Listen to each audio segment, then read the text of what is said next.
presented by Chopalji Music. हमर बुरा हाल भेलै मन के ना जाय गेलै हमर बुरा हाल भेलै केल कई फोन पुरान की माल मिले हम गेलियै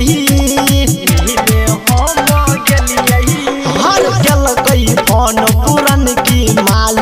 मिले हम गेलियै हर ककरो से नहीं डर रखलियै घर में घुस गेली मन के ना जाग गेलै हमर बुरा हाल भेलै मन के ना जाग गेलै हमर बुरा हाल भेलै हमर बुरा हाल भेलै सुमित सतीश रईमा मन के ना जाग गेलै हमर बुरा हाल भेलै हमर बुरा हाल भेलै अरे ओ करे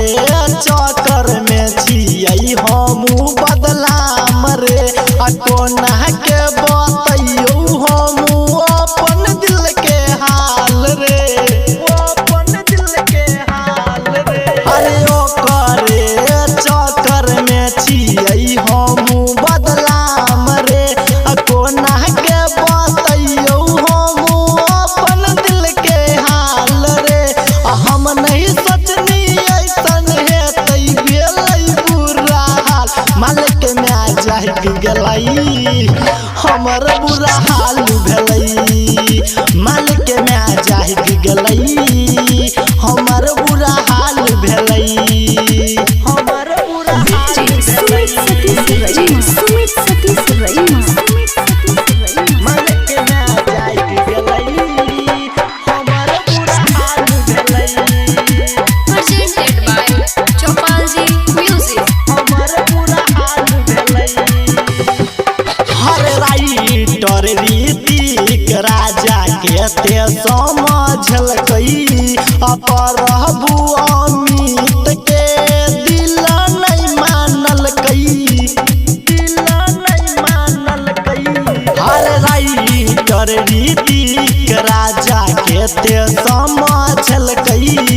अपरहबु अमित के दिल नहीं मानलकै सच कहै छै बरकस प्रेमी हेतै पूरा सोच मालिक में जाग गेलै हमर बुरा हाल भेलै मालिक में जाग गेलै हमर बुरा हाल भेलै रे हमर बुरा हाल भेलै रे।